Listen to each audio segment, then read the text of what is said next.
Hi everyone, this is Sheila Butler with Successful Women Talk. Thank you so much for joining me today. On today's show, we have Angela Giles from showcasingwomen.com. She has a wealth of experience and knowledge in social media, relationships, and online marketing and networking. Welcome, Angela. Well, thank you, Sheila. I'm really happy to be here today and to be part of Showcasing Women and to chat with you a little bit. I love meeting new people, and it's my pleasure to be here. Well, thank you. Same here. We met through Suzanne DeRay, which I have had on the show before. Quite an amazing woman. She couldn't say enough nice things about you, so I can't wait to share your story. Oh, my gosh. Well, my story, I don't know if my story is as exciting as hers, but I will tell you about me. Okay. To make a long story short, I am a farm girl. I grew up on a farm. I was taught with an extremely hard work ethic. So I jumped into college like most of us. You know, I went to college and I got a degree in political science, believe it or not, which I have nothing to do with today. And I minored in pre-med. And then I moved and I ended up working for Novell, which is a company like Microsoft, and I worked in what they call their information technology department, and I managed a whole group of men. So it was a very, very different experience than I've ever had before. I worked my way up. I ended up working for Leap Wireless down in San Diego as an IT manager, and I was making a six-figure salary. I had a little boy that was 2, and my husband was he worked, but he had just gotten out of college. So he had a brand new job, making like $20,000 a year, nothing much. And he took care of my son, dropped him off at preschool, you know, daycare. And I would come home. I was pregnant at the time. He was about 2.5, and I would come home, and he would look at me and say, "Icky mommy." Icky. Icky mommy. Uh-oh. He did not want anything to do with me. I'd try to pick him up. Icky mommy. I was icky. So I realized I was working 12-hour days, commuting an hour to an hour and a half back and forth each way, that something needed to change in my life. You know, I brought in the bulk of the income. We lived a really nice life in southern San Diego. You know, we lived 2 minutes from the beach. Life was good, but it was taking a toll on my family. So after my baby was born, I quit my job. And wow, life changed for us. You know, I knew that I was going to be a stay-at-home mom, but I had no concept of what it would be like to bring home a 2-year-old from daycare, have a brand new baby, a 2-year-old that was completely ADHD, all over the map, and that hated me, basically, is how I felt. So I didn't know what to do with myself. It was the hardest transition in my life I'd ever made. And then, so I went on to jump on the computer because, you know, I grew to love computers, being in the IT world. And I started trying a whole bunch of things, and then I got into a network marketing company. Now, keep in mind, my husband didn't make very much money because he was just out of college, so we were really broke. You know, we went from lots of money to really nothing, pretty much. And so I was trying to scrape money together. And one day, we were down to $67 in our checking account, and I had just joined a new network marketing company, and I went out with this girl, and I said, okay, we're going to go put flyers all over this brand new area, and we're going to, you know how it is, go door to door. It was like 5 in the morning, so we got up, went door to door, used my last $67 on flyer, came home, no money in the checking account, mind you, laying in bed, and I heard this pop. My garage had started on fire, spontaneous combustion. My garage basically almost burnt down my whole house. I ran outside with all my babies and my husband. I had holy underwear on, and I'm not joking. Like, I was thinking, gosh, I wish I would have used that last $67. You should have listened to your mother. Yes, I know. It was awful. And we had no money, and we were in a hotel, and I thought, that is it. I've got to figure out this online thing because I'd heard about it, you know, etc. So here's what I did, and I was ingenious because I was also doing daycare at the time. I hired a nanny to come into my home. I got another daycare person or kid, so I have 3 daycare children plus my 3, and she watched them, and I would pay her all of the money I made watching the daycare kids to pay her, and she had a room and board in my house. And then I dragged the only computer we had into our laundry room, which was huge, dragged an old desk in there, and I sat in there 10 hours a day for 4 months straight until I learned how to market online. I learned how to market. My very first thing I learned how to do was how to successfully generate free leads from eBay. I figured it out. I was so excited. In the process, I racked up over $25,000, $26,000 on our credit cards, of course, so we were in more debt. But that is how I got started online, with nothing, with pure absolute ambition, with ingenious, creative, out of the box thinking, you know, how am I going to do this and still watch my babies, but be able to be online. And that is how I got started online. I got my start learning how to generate free leads. And then I, you know, just went from there and taught people how to do the same thing. Wow. So, yeah, that is my story. That is a great story. Well, let me ask you this. How long did it take you to stop becoming icky mommy? Probably a good year and a half. That's pretty funny. Yeah, it is. You know, my child really did not relate to me. He didn't connect with me because I was never home. You were never home. Yeah. And you know, you made a great point. And I think a lot of people, I think nowadays people are starting to realize this more than they did in the past, that having a lot of money is great. But if it comes at the cost of your entire family, then, you know, I don't think people are willing to go that route as much as they used to. I 100% agree with you. It's just not worth it. I mean, you know, my son and I, he's 13 now and life is good and he's a teenager, but it was really hard. And I know that, you know, when I first came into the work field, it was, you know, be like a man, be strong, separate your personal from your business, all of that. But it has evolved, but that was really difficult. And it was hard for me to go to work because I worked with men and tell them my heart is breaking. My child does not want to be near me. He did not like me. Yeah, because I'm sure they had the attitude of then go home. So yeah, go home where you belong, right? Yeah, well, exactly. With a husband making $25,000 a year, you know, in Southern California, it just doesn't cut it. Right. And we didn't have assistants or anything like that. I mean, you know, that was just what we did, and it was tough. But I learned. So you had your back against the wall, and you basically educated yourself. You learned how to generate leads from eBay. What was your next step? Where did you take it from there? Well, I learned how to generate leads from Craigslist. You know, everything that you can imagine, all the free, you know, traffic sources out there that you can imagine. And what I did is I created an ebook, How to Generate Free Leads from eBay. And at one day, I think at that point, I had generated 37 leads in one day from eBay. So I wrote an ebook on it. Well, let me stop you for 1 second. So what are you generating these leads for? Like, what were you selling? Your service? What was the next part that you were trying to generate the leads for? I would generate the leads for, like, network marketing companies, people Gotcha. that, you know, because that's what I knew at the time. Okay. You know, I ended up becoming a Mary Kay director down the road. But so the way that it worked is I taught people that were like in a network marketing business or small business owners, you know, one-man shops, how to generate free leads, because most of those people didn't have a lot of income at the time. Gotcha. So, you know, I actually did really well for myself. I charged $37 for my first ebook, and I made good money, you know, because people needed something, and my methods were solid. I had proved myself, and then it just went from there. And then I jumped into social media, and, you know, here I am. Now, I guess how big of were you an early adopter of social media technology? Absolutely. One of my favorite things in the whole world, and I discovered this working in the IT department, was trying new things. I love new lead generation tactics.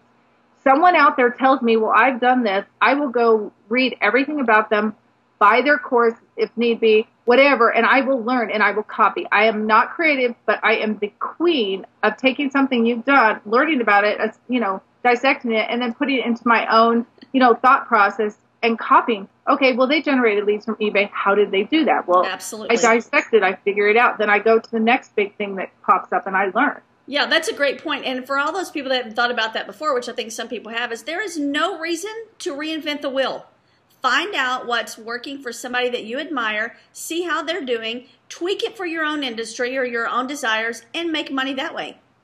Absolutely. And that's what I would tell people that are, you know, diving into the social media world today. No matter if your business is, you know, a single business, if you're a network marketer, if you have 500 employees, the point is that what you need to do is really find out who your ideal client is, who your ideal customer is. Do some really, really solid research on that, because here's why. Your ideal client, you will find out, will be in certain specific social media channels.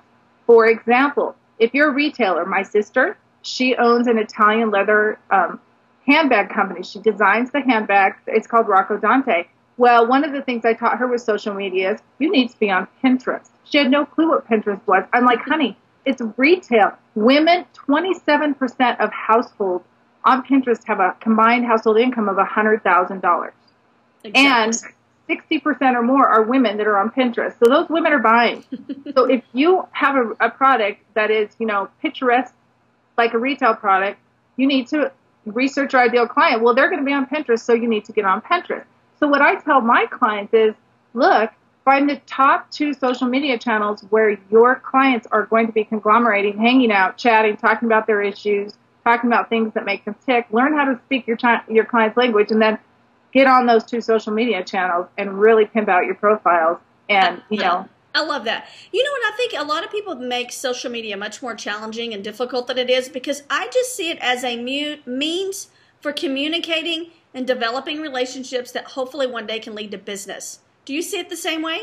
I do, but I will change one word that you just said. Okay. It is a means for communicating, building relationships, but it's not about hopefully turning them into clients. It is about turning them into clients. Okay. Because if you build your relationships the right way, you can turn them into clients and repeat customers and then word of mouth sales, and you will see how your business can skyrocket using social media the right way, and that is building relationships. I agree. So you also agree that it's about building relationships? Oh, absolutely. Hands down, that's what you do first. You don't go out and spam your link around. That does not work. Well, let me ask you this. If someone is brand new, like a product-based business, and they're brand new to social media, what tips can you give them on getting started? Because it's somewhat overwhelming. Like you said, there's Twitter, and there's Facebook, and there's Pinterest, and there's LinkedIn, and there's probably a lot of others out there. So what advice do you give the newbie? The advice I give the newbie is back to what I discussed a little bit earlier, was find out who your ideal client is, find out what social media channels they hang out at, and then pick the top 2. Then what I say is make sure you get all the pieces together before you set up your channel. So make sure you have a professional picture. That doesn't mean you have to be in a suit and tie, but you need to look nice. Make sure your biography is the same. You write a compelling biography with keywords in it that are specific to your business. Make sure that the pictures you take for your cover photos, if you're on Facebook or Twitter, your header, all of that stuff is all put together in a nice package. Then go put it out on 2 social media channels and make sure your look and feel is the same, because you want to turn out like Pepsi or Coke, right? They're a household name because wherever they advertise, they have the same image, the same branding, the same, thought process will go through people's mind when they see Coke or they see Pepsi or any household brand. So you need to be the same. If you're on Twitter, whatever your branding looks like on Twitter needs to be the exact same thing on Pinterest or on Facebook. So build up that brand and then start connecting with people. Start building a fan base. Start connecting and sharing. And my last tip that I think is really important, Sheila, is the 80-20 golden rule. I teach this like you would not believe. Spend 80% of your time providing content that is so rich that you become the go-to person in your niche. People know that they can come to you and they can find out anything they need to know. If you don't know it, you can find it out for them. 80% of your content should be all about that. And then 20% is about you, your personal stuff that you want to share, and your business. And you will find, if you're good content, that people will buy from you.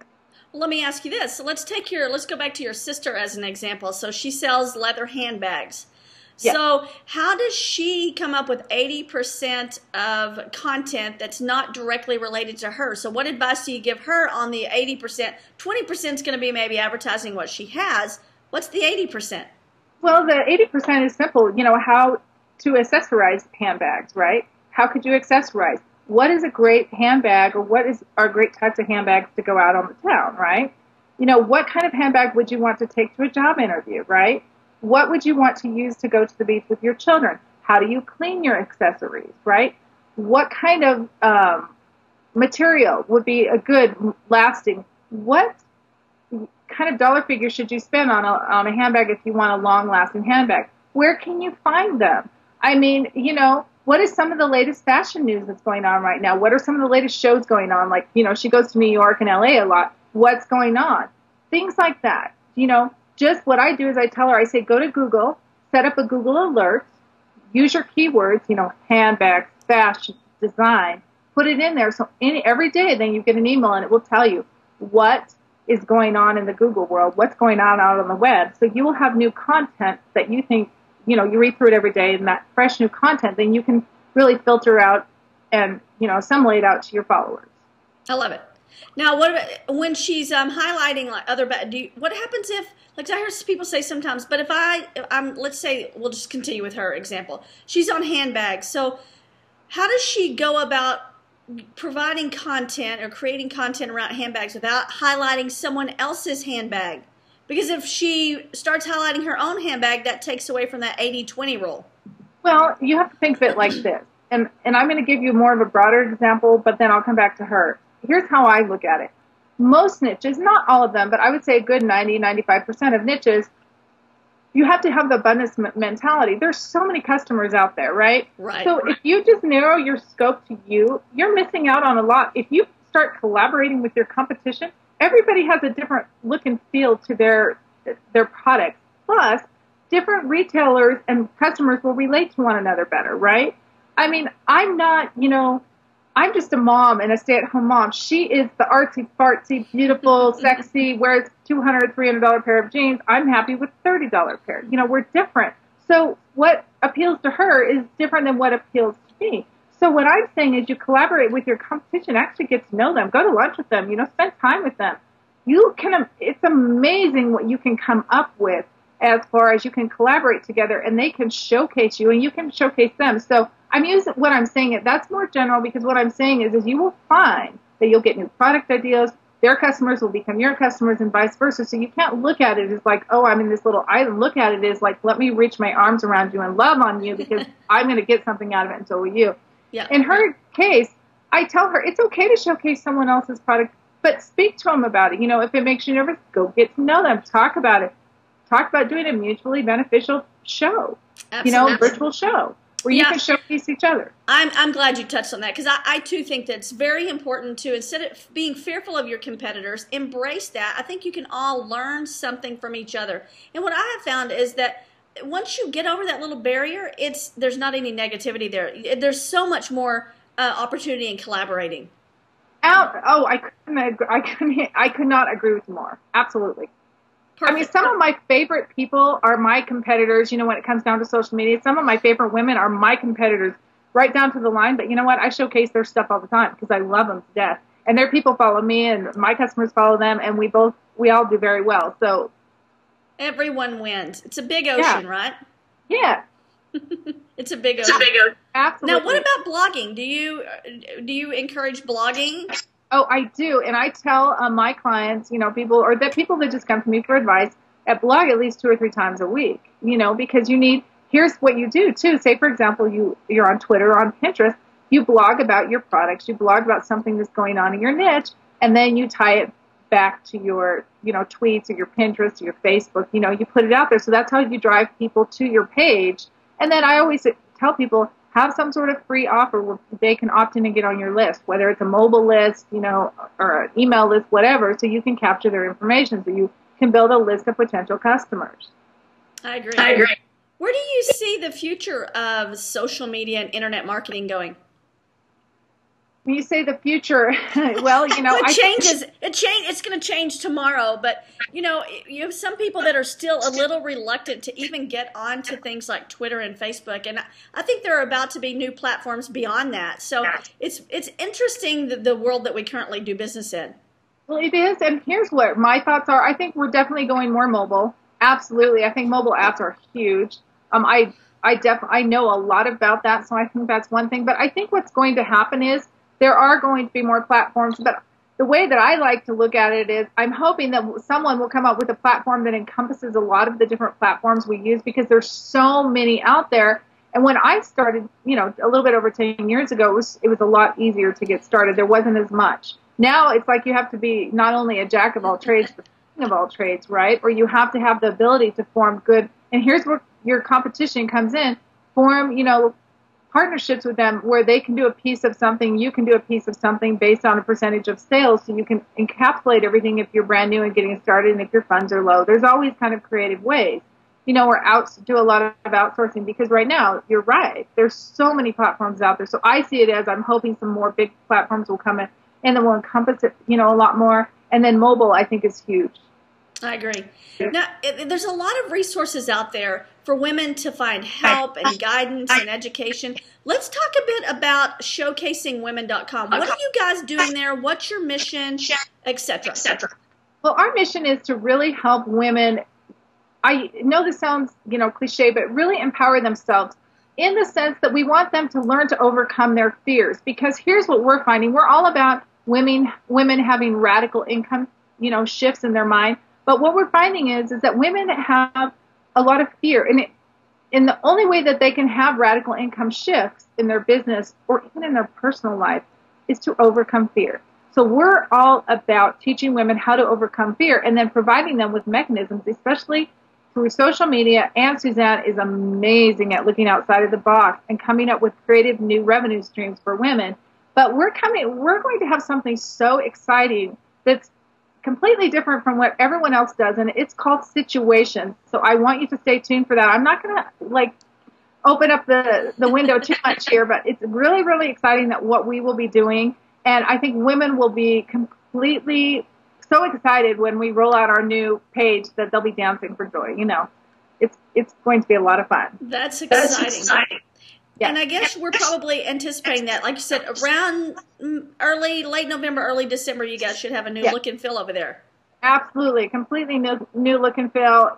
You will be blown away with what we have coming. And not only that, what we have now is great and it's fabulous, but what we're putting out there, I am telling you, you are going to be so excited to go to our page, and you will come back every single day to our page, and you will see why when we roll it out. I love that. I am all about empowering and enlightening women, so I appreciate all you're doing. Hey, listen, if someone wanted to connect with you, where would you want to send them? I would say just come to showcasingwomen.com because when we roll out, you will be able to see all of our different connection points to social media, so then you can find us anywhere. Terrific. Angela, I will link all of that up in the show notes as well. I so appreciate you taking the time to talk with us today and share your experience on social media, online marketing. It's very, very helpful, and I appreciate it. Sheila, actually, thank you. I appreciate you. You're really fun and bubbly, and I enjoyed my conversation with you today. Okay, guys, that's a wrap on this episode. Thank you again so much for joining me, and I ask that you go over to our website, www.successfulwomentalk.com. Join our community by signing up for the email list. This is the way that our community and show continues to grow. I appreciate your support, and I'll see you in the next interview.